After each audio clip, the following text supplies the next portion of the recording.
bureaucracy itself is a very derogatory. And DAS postings are done by whom? Chief Secretary. By the Chief Secretary. By the Chief Secretary. Under the rules. Kindly have a look at the rules. And the rules, the CCS rules. And the rules. Yes, CCS rules. Yes. And also the... No, even DANIC rules. Even DAS. Then DANIC won't apply. So DAS has rules. Please have a look at para 106.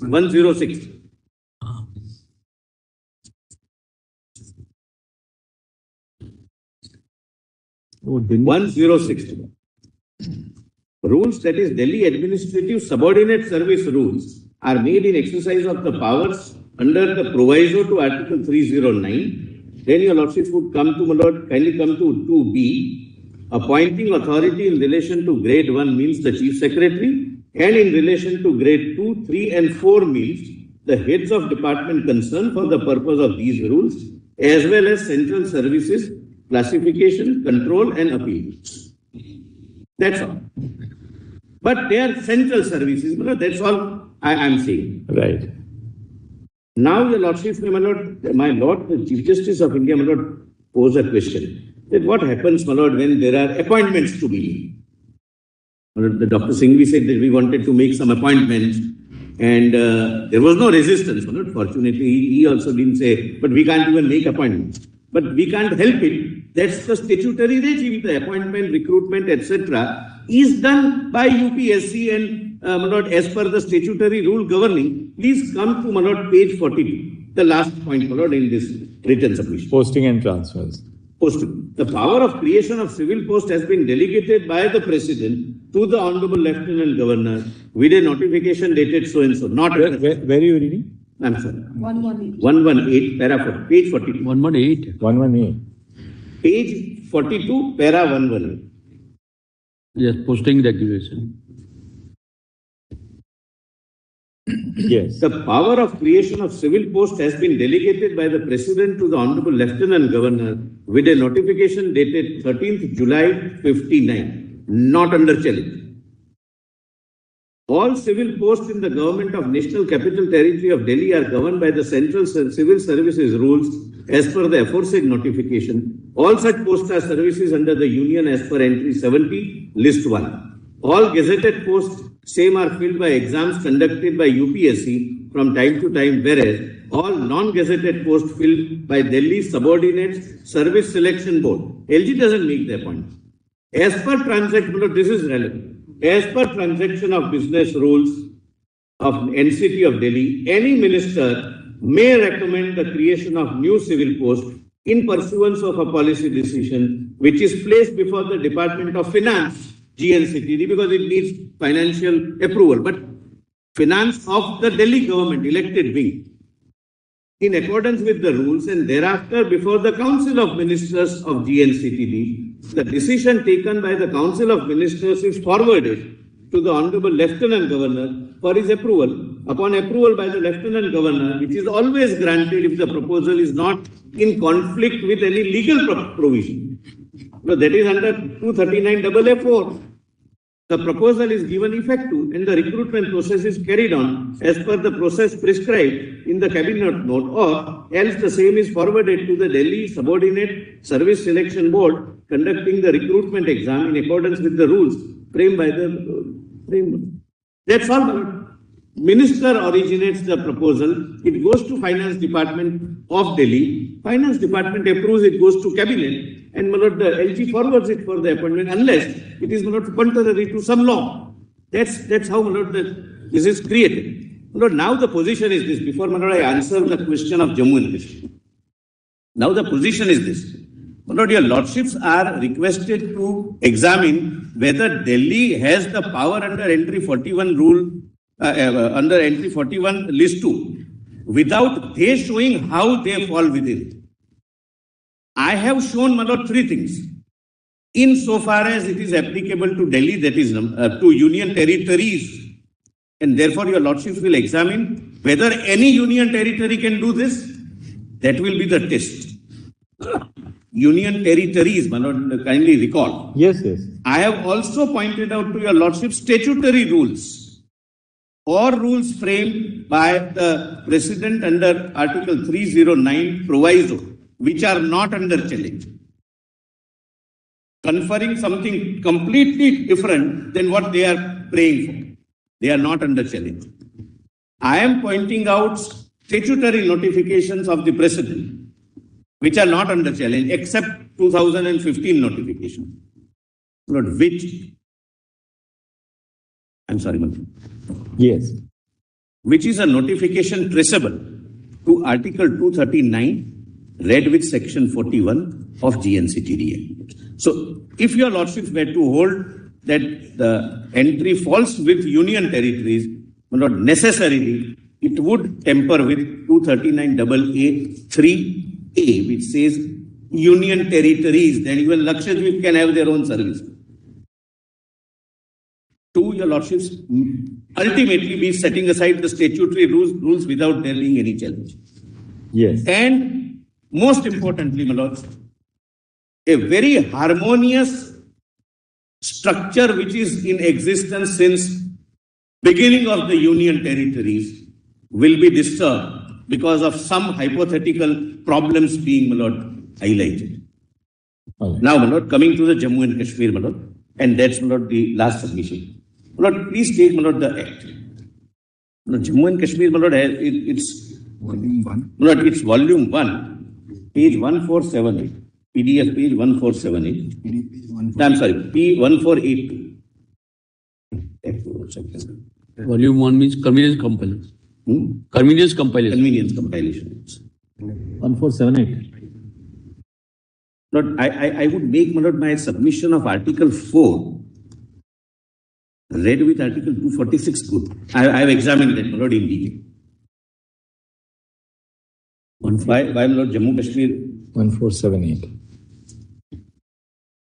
1511, my lord, PDF page 1511 No, PDF is my lord, the relevant provision, which 1511 is the relevant portion. Section 93 of State Reorganization Act. But please bear in mind, this is the State Reorganization Act.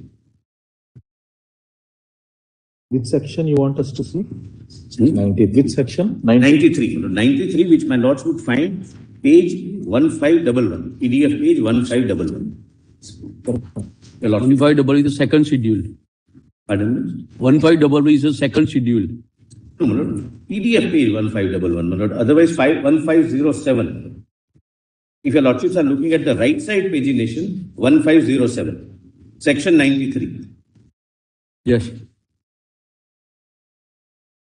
The Public Service Commission for existing state of Jammu and Kashmir shall, on and from the appointed day, be the Public Service Commission for the Union Territory of Jammu and Kashmir. There was, this is a sui generis case. Yeah. Where there was already an existence of Public Service Commission. It became UT. It is continued under Section 4, read with 246. Yes. But kindly, my lord, have a look at Section 4 once again. I'm sorry, Article 4 once again. For Lord, I think I'll be able to make this submission good. First is, my lord, 3. Kindly see Article 3. Formation of new states, and your lordships would recall, Lord, state here may include union territory. Please see. Formation of new states and alteration of areas, boundaries, or names of existing states. Parliament may, by law, form a new state by separation of territory from any state, or by uniting two or more states or parts of the states, or by uniting. So according to it, it's a supplemental, incidental and consequential provision under section. Provisions which would not be treated to be an amendment of the Constitution. My lord, a Constitution bench had an occasion. Okay. We've got your point. We got your point. I'm sorry, my lord, one more thing. This very provision came up for consideration before a Constitution bench of your lordships. Can I read, my lord, only 2 paragraphs? Which is that? Lord, that, my lord, we have given, my lord. The book, my lord, we have given the citation. Lord, here, when Punjab and Himachal were separated, the number of legislative assemblies were changed, which clearly amounted to amending the Constitution. So there was a clear breach of Articles 170. Clear breach. No, that is Mangal Singh and another versus Union of India, 1967 SCR. 1967 2 SCR 109. Lord, can you come to 5, para 5? I'll read Lord, the relevant part of it. Para 5.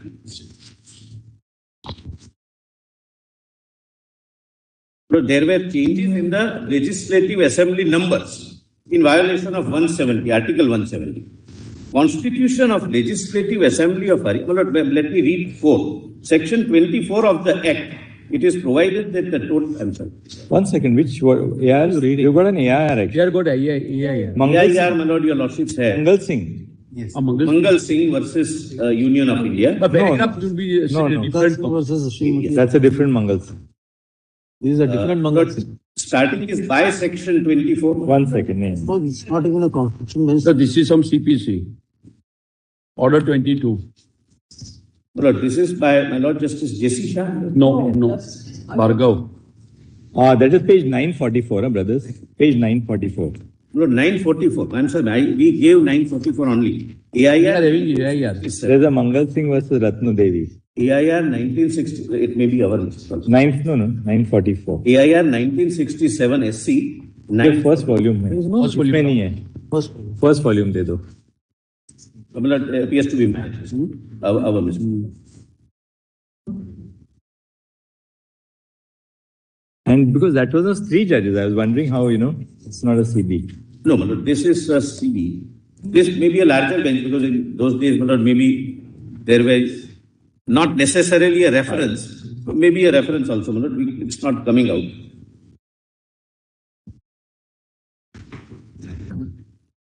By Chief Justice Subbarao, Justice J.C. Shah, Justice S.M. Sikri, Justice Ramaswamy, V. Ramaswamy, and Justice C.A. Vaidyanathan.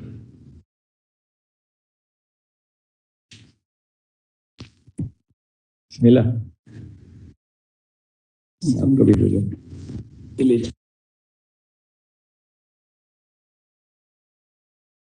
Read counsel. We'll hear. No, I would like the lordships to read, my lord, because this would, my lord, touch upon 4, that when it is a state reorganization, all incidental provisions, even if that amounts to amending the constitution, is permissible. It's a, my lord, highest plenary power of the parliament. My lord, kindly come to the my lord, para, whichever is your lordship's para, which starts with para 6 actually. by section 24, your lordship, sir. No, actually in para 6, the law so made may also, second column, may also make supplemental, incidental and consequential provisions, which would include provisions relating to the setting up of legislative, executive and judicial organs of the state, essential to effective state administration under the constitution, expenditure and distribution of revenue, apportionment of assets and liabilities, provisions as to services, application and adaptation laws, transfer of proceedings and other related matters. On next minister. Kindly read the next line. On the plain words of Article 4. On plain words of Article 4, there is no warrant for the contention advanced by counsel for the appellants that the supplemental, incidental and consequential provisions which by virtue of Article 4 Parliament is competent to make must be supplemental, incidental or consequential. So under the Reorganization Act, they could have made these provisions. And my lord, Parliament possibly knew that it's going to be state again, it's a temporary phase. I can't, my lord, make that statement here, but it's always, my lord, desirable that now, Premchand Jain ke baare mein kuch another Jain, my lord, can address for 5-7 minutes. All right. The last point, and for 3 minutes. My learned friend, my lord, rightly said that there is a judgment of Bir Singh. That's a constitutional bench judgment. There the question was that a person who is a scheduled caste or scheduled tribe in other states, would it be a scheduled person or scheduled tribe in another state? And that happened from the NCT of Delhi. My lord, the court, I'm not relying upon, my lord, it doesn't touch 239AA. I'm very honest, my lord, candidly saying, I'm not relying upon for 239AA. But after examining the administrative hierarchical infrastructure of Delhi, the court said that these are all central services. and applied central reservation for GNCTD also. What is the citation of that base? 2018, 2018, volume 10 SCC 312, para 43 to 69.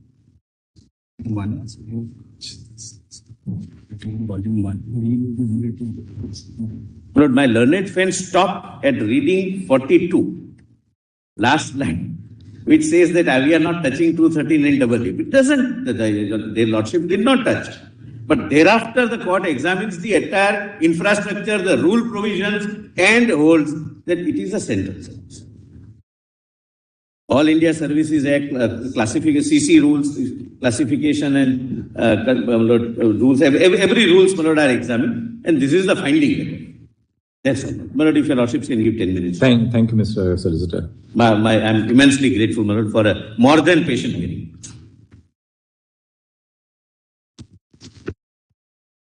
I believe the union has not chosen me to address on Premchand Jain because of any connection of mine with Mr. Prem Kumar Jain.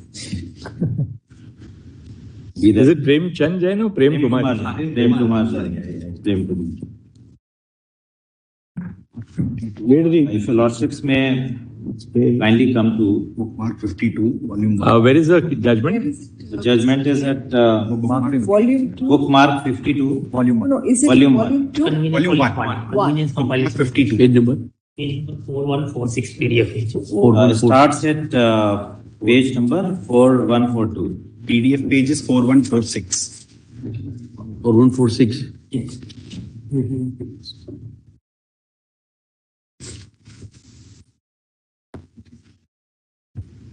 The lordships have the page. Yes. 4147.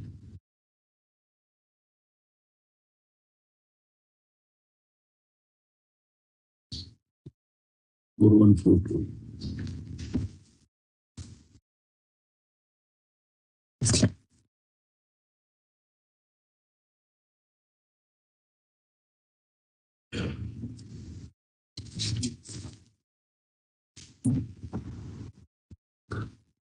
Yes. If your lordship sees paragraph 2, this is what Dr. Singhvi also did, but thereafter he migrated to paragraph 7. I would have to, my lords, comments from paragraph 2. Just to tell you, lordship, this was the paragraph read by Dr. Singhvi as well, but thereafter I believe he shifted to paragraph 7. So the core controversy which was being decided in Prem Kumar was not brought to your lordship's notice. So if your lordship sees para 2, a new cadre of the service was constituted for the union territories of Delhi and Himachal, and recruitment to that cadre was made directly without complying with the requirement of Rule 4.1 of Indian Administrative Recruitment Rules 54, hereinafter referred to as the rules, etc., which prescribed the normal method of recruitment to the service.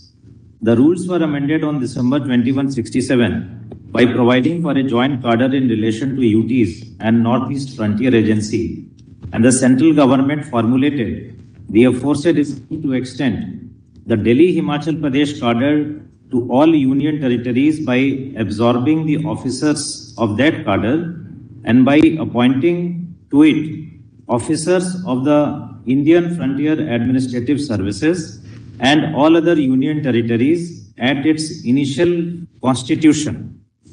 The joint charter for all the union territories was brought into existence from January 1, 68 by JSR so-and-so, published so-and-so, and thereafter it says the petitioners in the High Court challenged the creation of new joint cadre for all the union territories and the appointment of some of the respondents thereto. It was urged in the High Court that the constitution of the new joint cadre was illegal as it was contrary to the provisions of Article 312 of the Constitution and All India Services Act 51, as it was not common to the union and the state, inasmuch as a union territory was not a state. and the recruitment of the respondents concerned to the joint cadre was contrary to the provisions of Section 3 of the All India Services Act 51. If your Lordship sees this Section 3, it would be, my Lords, at page number 824, volume 1.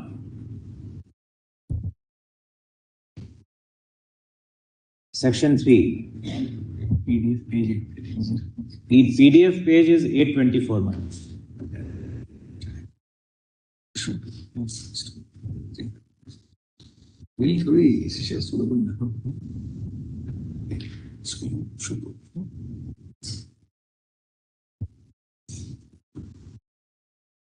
Sorry, at page. PDF page should be 824, your Lordships. This is the All India Services Act 1951. Same volume. Serial number, same volume.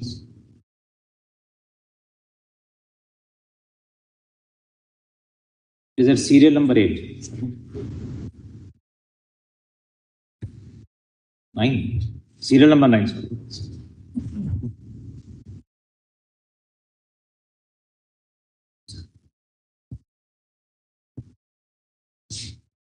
Sorry. Yes.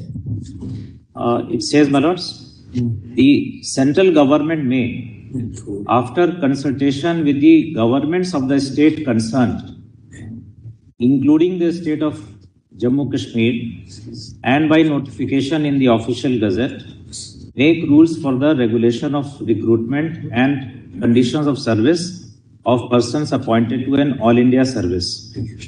So what your lordship sees here is that there is a mechanism of consultation which is contemplated here. So the argument was that if union territories which are not state, and if they are taken to be equivalent to the state, then how will they consult themselves? Was the sort of conundrum which was contemplated, which lordships will emerge little later. It says further in para 3.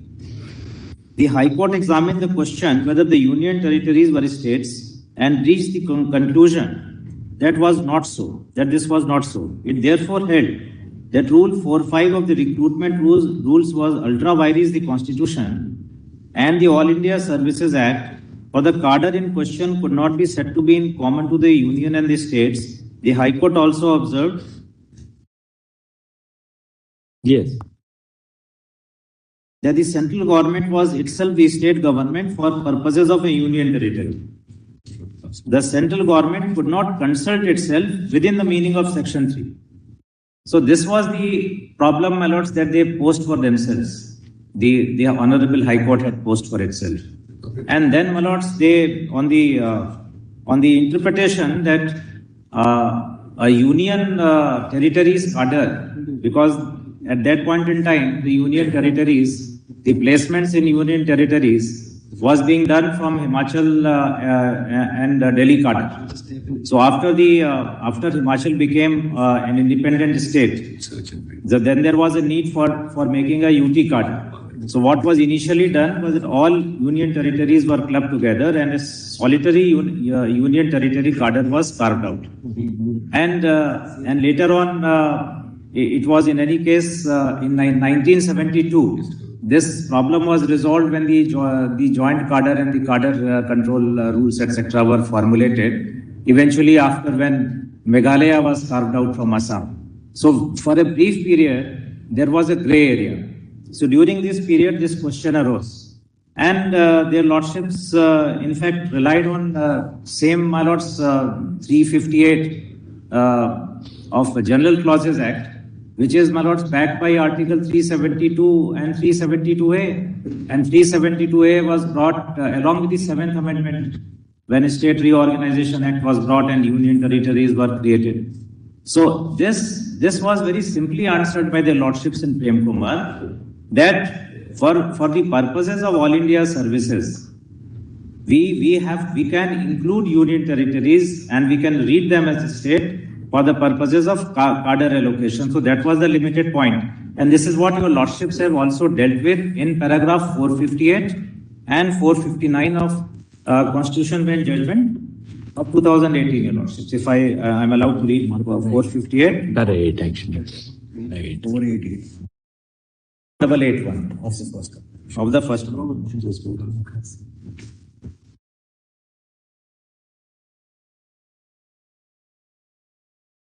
4881. 488. If your lordship says, in Union of India versus Prem Kumar Jain, a bench of, sorry, Yes. Her Lordship Justice Kohli has have it. This is 4881. Give me a moment. This is 4881. Right.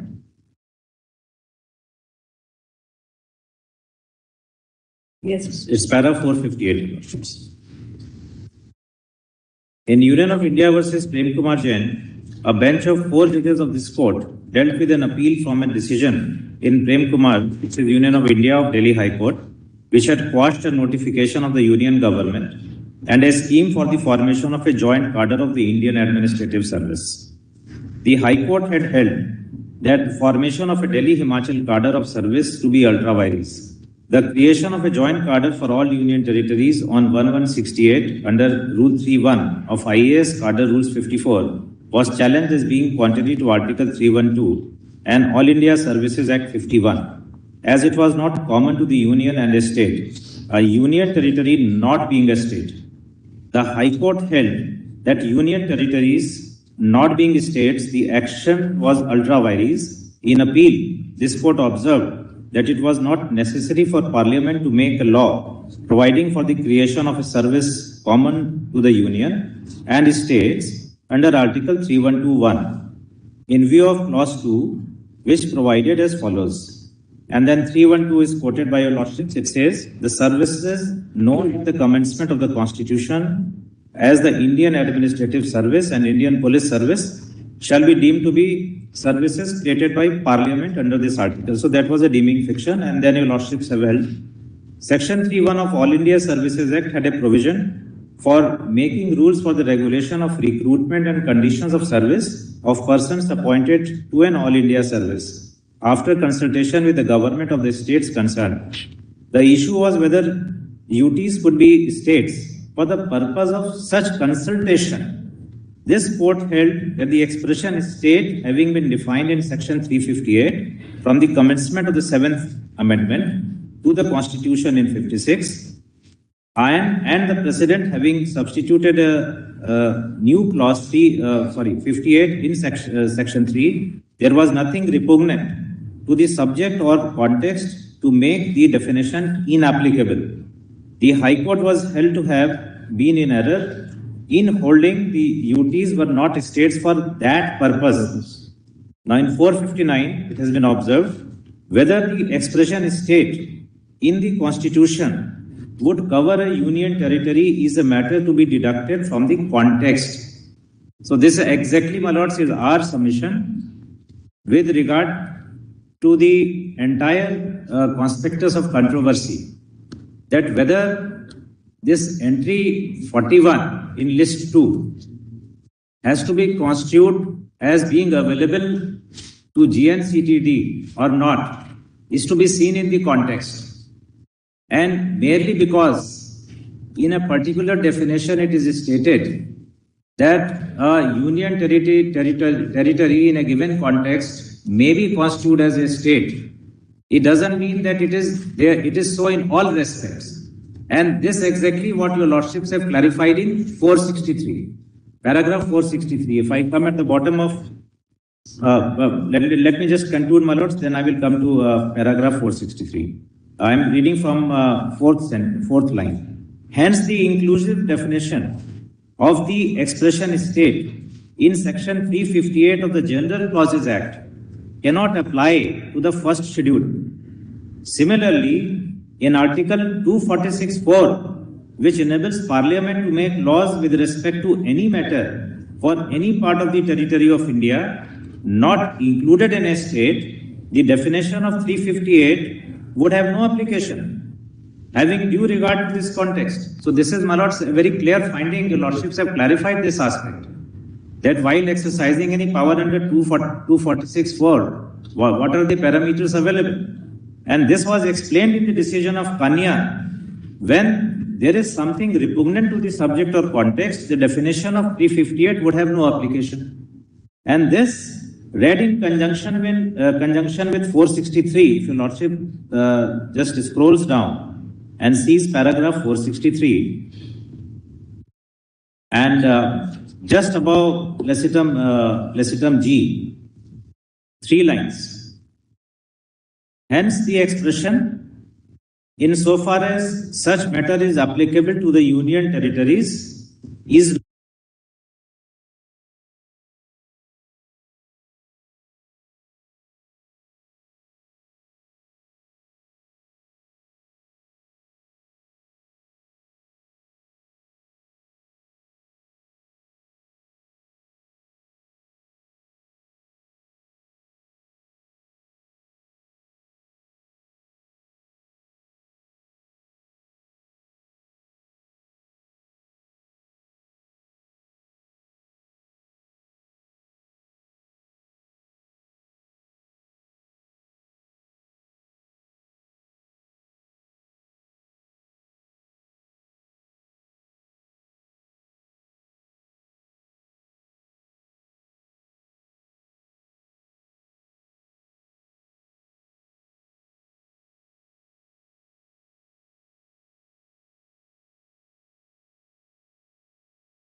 Yes. in fact, my lords, You've got now you've understood from that Not just to 2 paragraphs conclude, make it my very lords. clear. Just to conclude the submission, your lordships, to say that Prem Kumar Jain has the effect of making Part 14 available to the Union Territory is a completely misconceived proposition, because the context of Union Territory can be gathered from other parts of the Constitution. We don't have to go to that definition of 358 in this, because it is available from 239AA itself, because it is clarified, because when 239AA is structured and dedicated only for the governance model of Delhi, then one need not travel anywhere beyond. That is considered by the Chief Justice saying para 358, 458 to 463. Yes, It has already been considered. this has been taken. Indian judgment is also concerned 9 bench taking a contrary view. The state does not, Union Territory does not mean the state, etc. That has been dealt with and considered. My lord, this is exactly the proposition. So I am here, my lords, only to clarify this aspect, that so far as Part 14 is concerned, it does not, my lords, even by implication, suggest that this is available to a service or this can lead to a creation of a service other than what is contemplated in Part 14 is, and it has to be seen from the lens of Article 308 and 309, which make it abundantly clear that what kind of services are contemplated in Part 14. That's Okay. Thank you, Mr. very grateful. Thank you, Mr. Yes, Dr. Please, Your Honors. There is just a word about the logistics, because we have been taking notes from the last Thursday when he had argued sometime and made a rejoinder note. Then we tried to keep on updating it on the computer here till about 11:30. Then we ran out of minutes, so we've got a rejoinder note sent to your lordships. So Yes, we got your rejoinder. I'll do that first. It's there. Then, Manoj, I will do equal number of points on the balance part of his arguments till lunch. So I'll do about 20 broad heads of points, and I'll be very, very pointed and quick. I appreciate the time. I know Manoj, we are racing against time. Your lordship, sometimes, Manoj, exceptional circumstance gives me a little over 4 if necessary. I will not repeat. I'll be very fast. Now, Manoj, my first preliminary point, and that preliminary point is important. Forgetting all the details we'll come to, is, Manoj, that I beseech your lordships, especially in rejoinder, this is important, that this is a case about all the points we have both argued and are going to argue. But it is equally, a case about black and white, about clarity, about minimizing areas of grey. If I may say so with the deepest and genuine respect and humility, look at the tragedy in this case. It starts in the High Court Division Bench. It goes to the Honorable Supreme Court. The Supreme Court, that is number 2. Number 3 refers it. The third stop is the Constitution Bench. The fourth stop is a further division bench of the Supreme Court. 3-judge bench. Now, Manoj, why should your lordship at all be having a Constitution Bench? Because according to me, and I may be wrong, Manoj, but I do believe that your lordship's tried, as your lordship does, perhaps to reconcile and harmonize. And there, Manoj, the black and white got sometimes blurred into grey. That is certainly not, Manoj, what I would want, but I believe that is also not what your lordships would want for the future. That this litigation recurs because of, as they say, you can't please everyone. You can't even half please everyone. And this is something which is going to recur unless there is a certain clarity. It has to rest broadly on black and white. Related to this point, I am not seeking any largesse from anyone. I am seeking my right, my constitutional right, as an elected representative government. I am not seeking my learned friend's sufferance or largesse that he'll give me something or not give me. I am seeking, the realization and the actualization of the only animating purpose of 239AA. Because 239AA is in the constitutional book,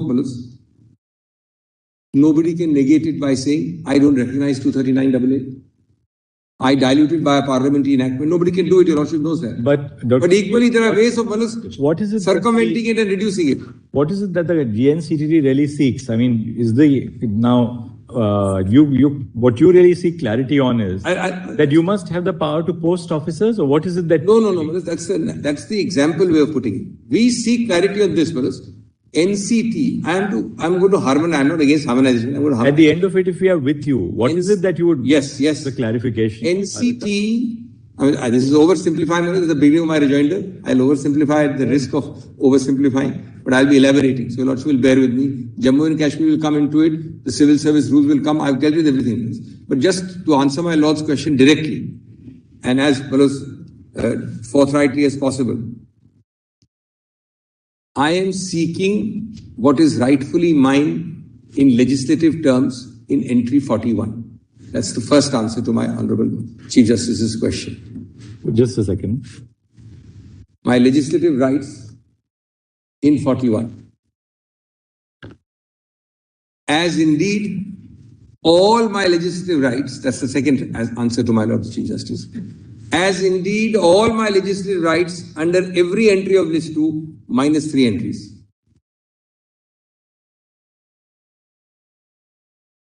I'm being blunt because this is not the way to put it. I must elaborate first, but I'm doing it the reverse order. So Lordship will allow me to elaborate after this. Thirdly, I am seeking all those executive rights and powers which go with this A and B. That's my C.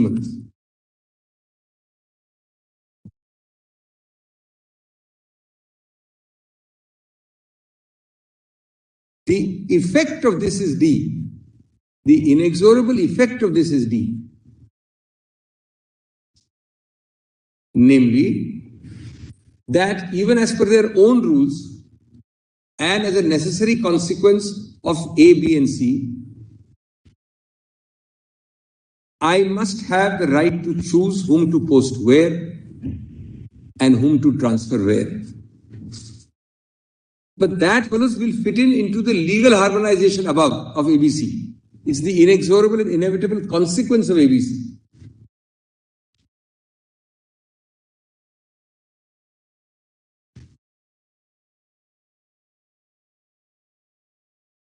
So this is the more, but let me just continue with my theme. The first theme was, perhaps your lordship would not want this situation to recur for lack of clarity.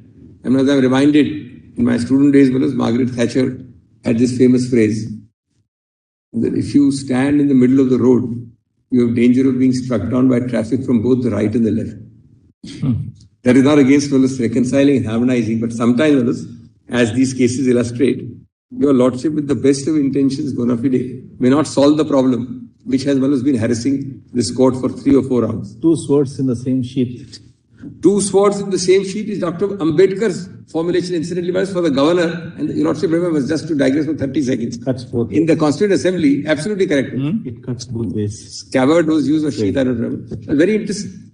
In the Constituent Assembly, there was a direct proposal, debated for more than a day, that the governor should be like a chief minister. He should be a nominee who is actually exercising executive powers, or at least far more than today's governors do. Then that phrase was used, Justice Narasimha has just opined. So, and who's going to do it? Who's going to demarcate? Only your lordships. Therefore, that poet Frost put it even more interestingly. He said the middle of the road is where the white line is. And that's the worst place to drive. Since your lordship is talking so much about gears and clutches and cars and steering wheels, it's the worst place to drive where the white line is going. And which line goes which side, only your lordships. All this rest of it is multiply sermonizing and we will sit together and sort it out. It will never happen, it can't happen, your lordship lives in a real world. And it is because we have to smell the coffee, it's only your lordships will lay down those lines. Point number 2, I have already dealt with in paras 12 to 19, so I'm saving time by repeating what I've done in my original submissions. The facilitative function and not the limiting function of insofar as. There are 7, the heart of my submissions is those 7 paras actually, 12 to 19 inclusive.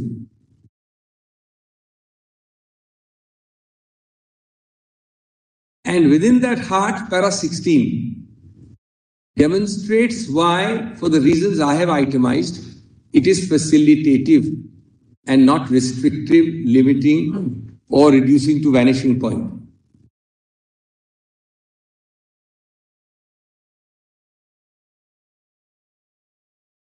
So may I not repeat that, but I would request my lords to kindly underline and note those paras, and especially 16, and take it as reread to your lordships.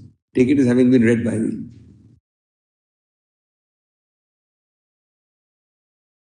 I've given those reasons facilitated. Otherwise, your lordship would have to amend. Your lordship would have all kinds of problems. And it is intended to suggest that mutatis mutandis, what it should do. It is not restrictive. That was the argument in a general sense. Then, the third set of submissions is to remind your lordship, this will be very brief and pointed because your lordship has seen it, that this aspect of insofar as being exclusionary was specifically noted in para 39 of Chief Justice Mishra, which my lord has noted at page 4773. Para 13, specifically. And I read that to your lordships in the opening with immediately after 39, para 222, 223 and 224, where the scheme of distribution of legislative and executive powers is discussed by the same judgment. Read together, it is clear that insofar as has been decided by your lordships in the Constitution bench, not to mean what the government of India is today canvassing. So read 39 with 222, 223 and 224. This 223, 224 is 4773. I'm sorry, 39 is at 4714. I gave the wrong page to Lordship. Para 39 is at 4714. Para 222, 223 and 224 is at 4773. Then, Malas, the judgment further in 224, it's a very important para to repeat, Malas. After noting, that is 224, para number, page 4773, says clearly that all entries are available minus, it says that except 1, 2 and 18. And Malas, Which is that para? that is 224, 4773. And your Lordship will now turn to my written joined the note. It's quoted there. Para 2. Pa- Para 2 of your. I'm grateful. No, para 3, my Lord is right. Para 3. 3 also. Lordship will just see the last part of small Roman 3. That will be quicker. You also don't have to go to 224. Such an interpretation would thwart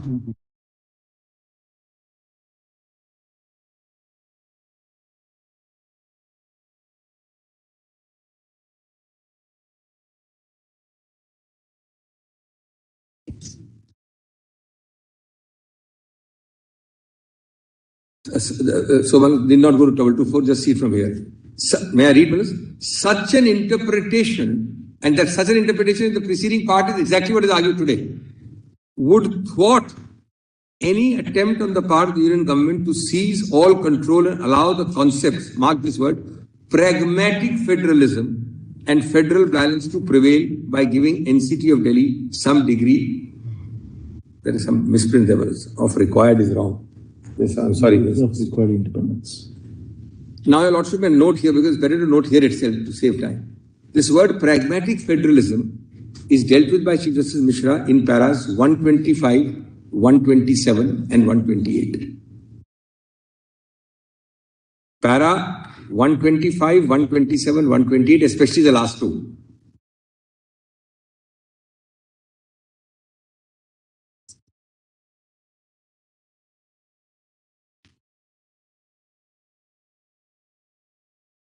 So, Malas, before I come to Chief Justice Chandrachud's judgment, Malas, if this is left open textured, then Malas, we are opening the door to an open crisis every day. This can't be left open textured. Then Malas, Chief Justice Chandrachud in my next para 4, and which is your Lordship's para 362, page 4883, says Cabinet Government in 239AA necessitates that the court pursue a line of interpretation which does not detract from the fundamental principles of representative government. This is just a recap, Manas. I've dealt with Westminster model. I've dealt with civil service. What is the meaning of Manas, cabinet government and representative government? If Manas, by a circular route, you are actually either diluting 239AA to vanishing point or otherwise Manas, rendering it unworkable. And your Lordship's words can have only one meaning, is my humble and respectful submission. I then leave the other 2 or 3 small paragraphs for this. I now come to a very important part of this, which is the larger issue of public service commission, but in particular Jammu and Kashmir.